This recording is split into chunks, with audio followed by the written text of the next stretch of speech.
নারী কতই একটা অদ্ভুত শব্দ, তাই না? এই শব্দটার মধ্যে কত কিছু লুকানো আছে। মায়া, মমতা, আবেগ, অনুভূতি, রাগ, অভিমান।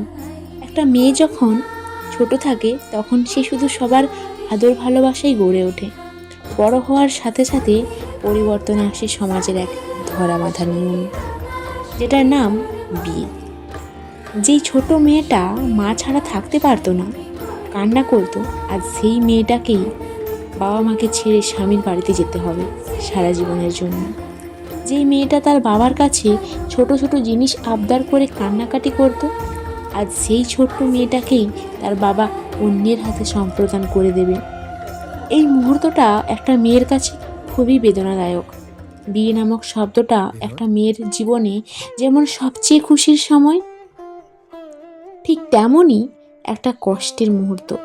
একটা সানাইয়ের সুর যেমন মনের ভিতর খুশির জোয়ার তোলে, ঠিক তেমনই হৃদয়ের গভীরে সৃষ্টি করে তোলপাড়, যেটা সবাই দেখতে পায় না। এটাই বাস্তব।